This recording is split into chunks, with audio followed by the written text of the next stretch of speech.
Bonjour, ici Micheline Bourque. Je suis au colloque de l'Association québécoise du co-développement professionnel. On m'a demandé de faire des entrevues avec certains des invités, des participants ici. Et là, je suis complètement intriguée par cette madame-là parce qu'elle va parler de métaconscience. Alors, je suis avec Madame Liliane Hamel. Bonjour, Madame Hamel. Bonjour. Merci de m'accorder de votre temps. Donc, peut-être dire aux gens, qui êtes-vous et que faites-vous?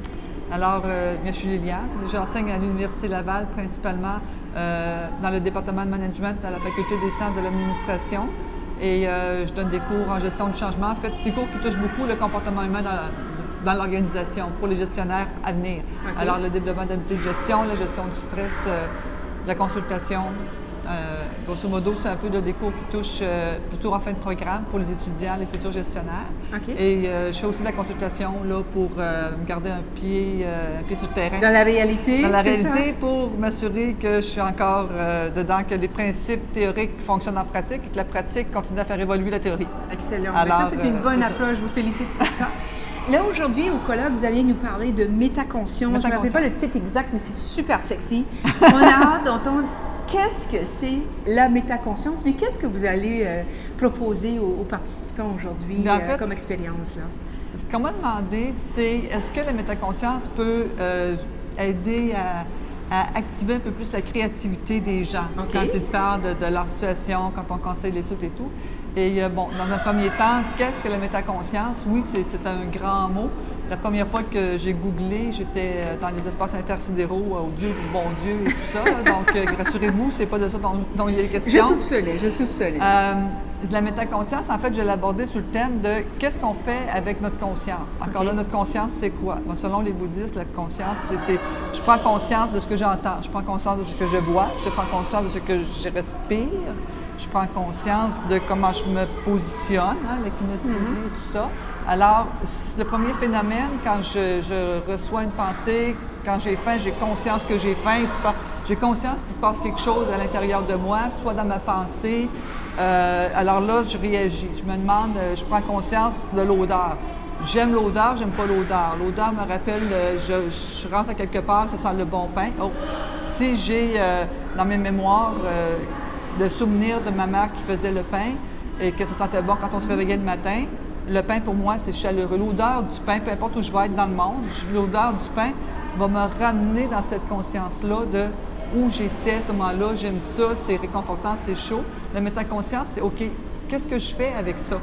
Est-ce que je vais manger du pain? La décision, c'est comme mon intention quand je prends conscience de quelque chose.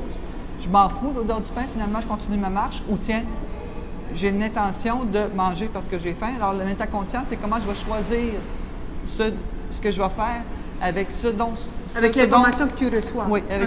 Donc, c'est un peu comme quand on communique maintenant, on communique. Oui. Alors, un chercheur en communication regarderait la métacommunication. Oui. Est-ce que ça regarde dans les yeux? Oui. Comment elle gesticule? Est-ce que le courant passe? Est-ce qu'elle est convaincante? Est-ce que le ton suit? Est-ce que ça se reproche de l'intuition? C'est pas... Non, la métaconscience, ce n'est pas l'intuition. C'est... qu'est-ce que, par contre, ça peut m'aider à prendre conscience de mon intuition. OK. C'est le métaphénomène. On parle beaucoup de il y a une grande confusion entre le phénomène métaconscient et le phénomène de la métacognition.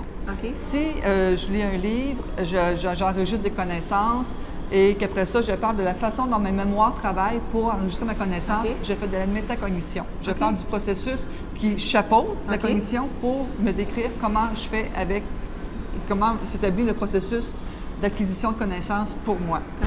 Comment est-ce que vous le transposez justement, cette capacité finalement qu'on a tous? On est tous possiblement métaconscients. Là. On en fait en plein. On en fait en temps plein.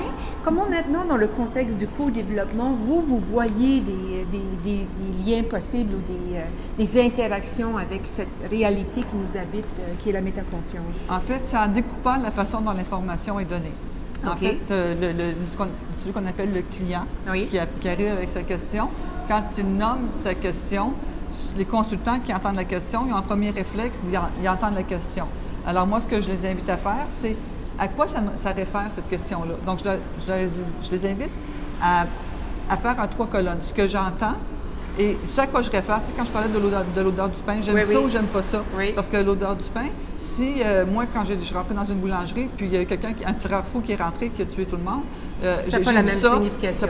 Alors, pour moi, ce que j'entends, la problématique du client, ça résonne quoi chez moi? Okay. Alors, qu'est-ce que moi, j'entends vraiment? Okay. Puis, où je suis soit dans mon anticipation ou dans mon souvenir. Je prends conscience de ça. Et à partir de là, je fais le lien avec mes valeurs. Parce qu'un élément important quand je parle de conscience et de métaconscience, c'est de faire le lien avec les valeurs. Il y en a pour qui, il y a des gestionnaires pour qui la valeur va toujours être centrée sur les résultats. D'autres vont toujours être centrés sur les personnes pour faire le beau modèle de bec et mouton qui est connu de tous, ou presque. Alors, selon mes valeurs à moi, qu'est-ce que j'anticipe ou à quoi ça réfère pour moi dans une nouvelle expectative. Okay. Alors, ça évite, en fait, mon objectif, c'est de faire faire un pas de côté à mes chaînes de référence qui viennent à mes paradigmes, en fait.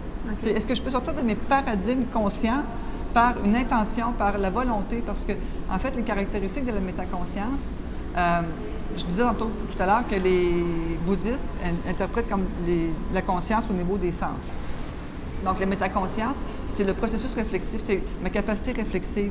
Ça part d'une intention. L'intention est métaconsciente parce que l'intention part d'une information que j'ai déjà reçue et que je projette dans le temps. La volonté, la métaconscience, on l'a dit volontaire parce que c'est le processus qui va me faire mettre en action ce qu'il faut, ce qui va me faire prendre mes ressources que j'ai, soit internes ou externes, pour mettre mon intention en action concrète. Ce qui me surprend de vos propos, surprend, c'est-à-dire que je ne connais pas ce milieu-là, vous comprenez, mais ça me fait plaisir à entendre, c'est que vraiment, on travaille beaucoup sur l'humain. Beaucoup, oui. Et maintenant, il y a des dimensions qu'on ne connaissait peut-être pas. Le métaconscience, ça existe depuis combien de temps? C'était 10 ans, même pas, 15 ans. Donc, on est vraiment dans des approches au niveau de la gestion où on travaille vraiment à des niveaux beaucoup plus profonds du côté humain. Ouais.